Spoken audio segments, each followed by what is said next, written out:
Engine ने खांसते हुए ठंडी रात में डीजल के धुएं उगले। दिल्ली और हरियाणा के बीच हाईवे का एक सुनसान रास्ता था। आखिरी बस गरजती हुई चल रही थी, उसकी हेडलाइट्स अंधेरे को चीरती हुई। अंदर कुछ यात्रियों की खामोशी से हवा भारी थी। हर कोई अपने ख्यालों में खोया हुआ था, उस खौफ से बेखबर जो उनका इंतजार कर रहा था। राम सिंह नाम का एक बूढ़ा ड्राइवर स्टीयरिंग व्हील पकड़े हुए था। उसकी नजरें आगे सड़क पर टिकी हुई थीं। वह वर्षों से इस रास्ते पर गाड़ी चला रहा था, लेकिन आज रात कुछ अलग ही महसूस हो रहा था। हवा में एक अजीब सी तनाव थी, जिससे उसकी गर्दन के पीछे के बाल खड़े हो रहे थे। उसे क्या पता था कि उसका सबूत से बुरा सपना सच होने वाला है। बस गरजती हुई आगे बढ़ रही थी। उसकी हेडलाइट्स सुनसान हाईवे पर एक भयानक चमक बिखेर रही थी। अचानक राम सिंह ने ब्रेक मार दिए। उसका कलेजा मुंह को आ गया। सफेद साड़ी में लिपटी एक आकृति सड़क के बीचों बीच गतिहीन खड़ी थी। यात्री अपनी सीटों पर झटके से उठे। उनके चेहरों पर डर साफ झलक रहा था। राम सिंह का हाथ कांप रहा था। उसने सावधानी से दरवाजा खोला। बस में एक ठंडी हवा चली, जो अपने साथ चमेली और कुछ और की गंध ले आई, कुछ पुरानी और बेचैन करने वाली। सफेद साड़ी वाली महिला बस की ओर बढ़ी। उसका चेहरा परछाई में ढका हुआ था। महिला बस में चढ़ी। उसकी मौजूदगी से सबकी रीढ़ की हड्डी में सिहरन दौड़ गई।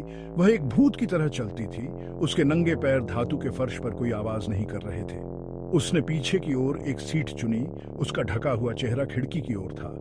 इंजन के विरोध में कराहते हुए बस वापस जिंदा हो गई। अंदर की खामोशी अब और भी गहरी हो गई थी, हवा के सरसराहट और फुसफुसाहट से भरी हुई। यात्रियों ने बेचैनी से एक दूसरे को देखा। मंद रोशनी में उनके चेहरे पीले पड़ गए।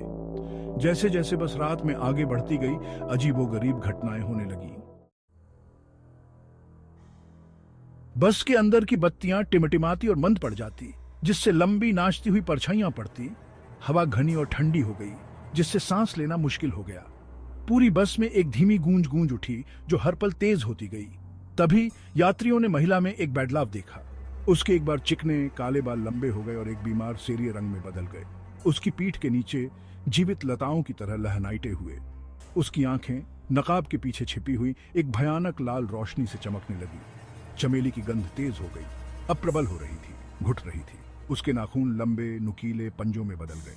घबराई हुई फुसफुसाहट बस में फैल गई। वे किसी राक्षसी चीज के साथ फंस गए थे। एक एक करके यात्री गायब होने लगे। यह एक फुसफुसाहट एक हांफने के साथ शुरू हुआ, फिर सन्नाटा।